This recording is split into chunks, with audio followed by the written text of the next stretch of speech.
Imagine you're a soldier, but your enemy is literally invisible. You're being hunted by a ghost.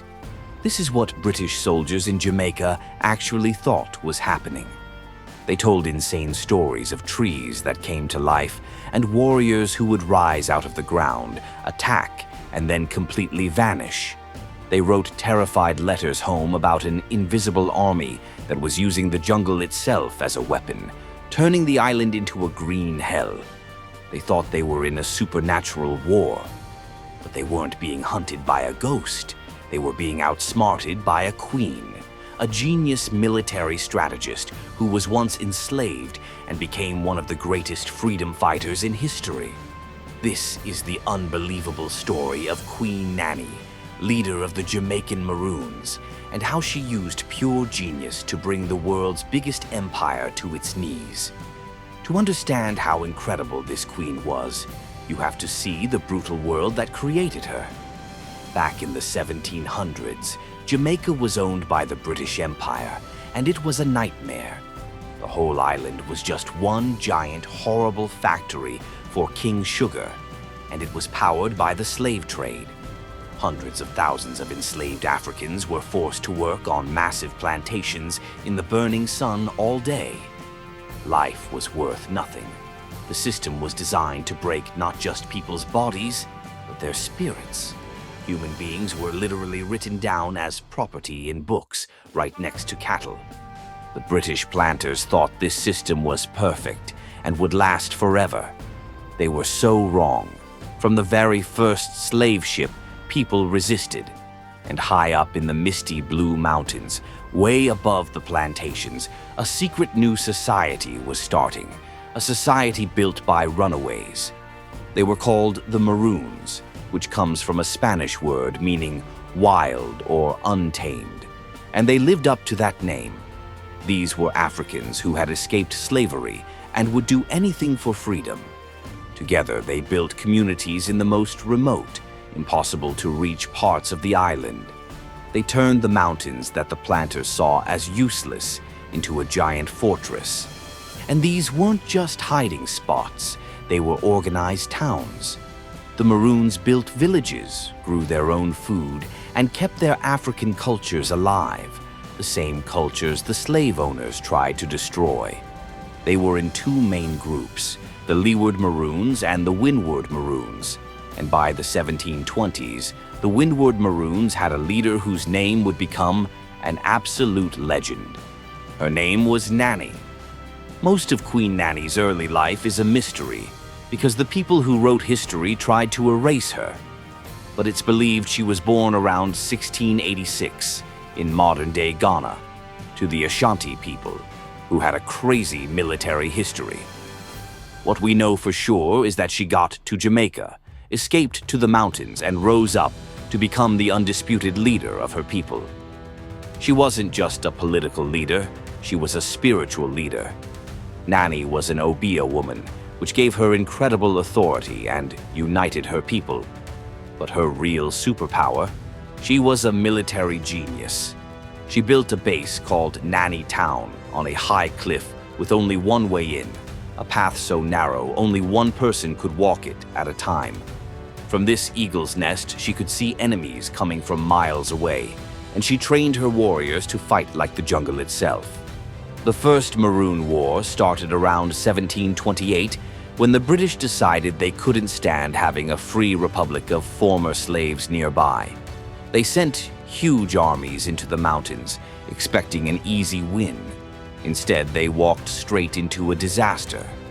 Nanny's strategy was all about psychological warfare and insane camouflage. She taught her warriors to become invisible, using leaves and branches to blend in so perfectly they could stand still for hours right next to a trail.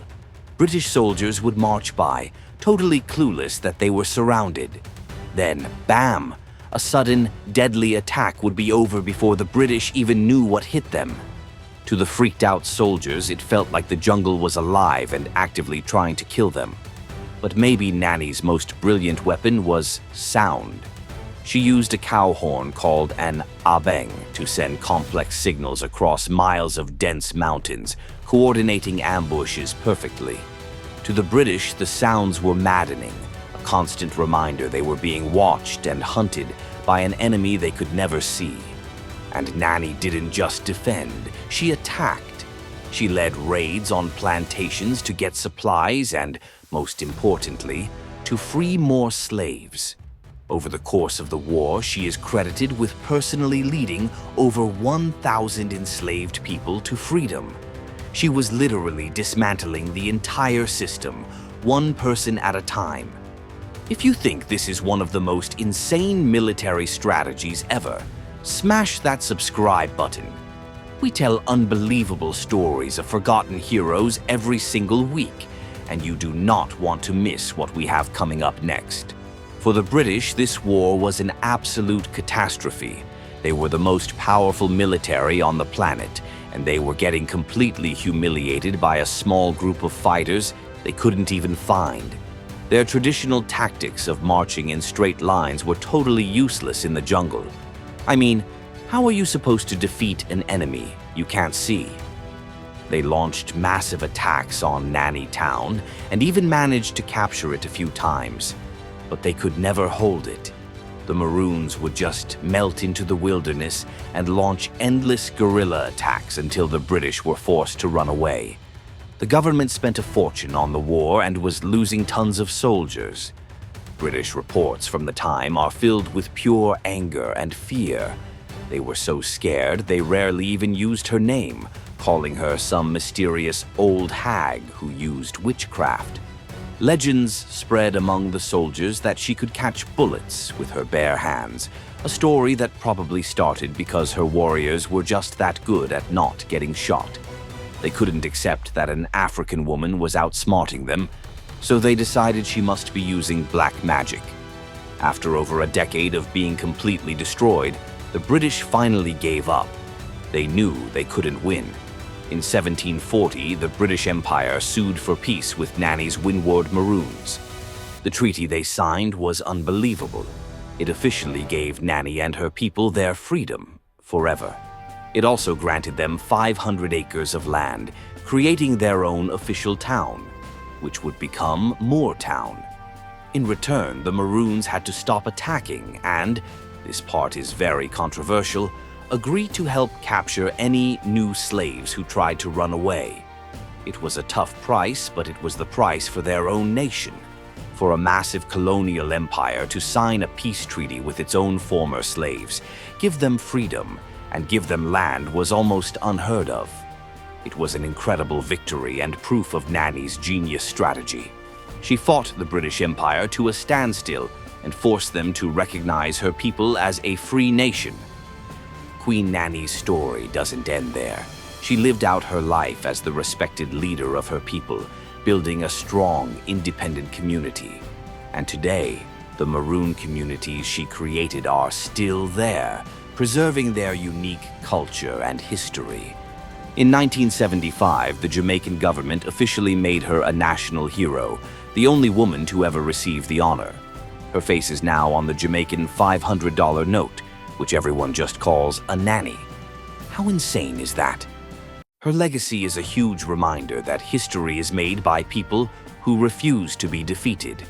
She was a battlefield master, a unifier, and a leader who imagined a future with freedom when everyone else only saw chains. She was the ghost queen who hunted an entire empire, a woman who rose from slavery to become a legend.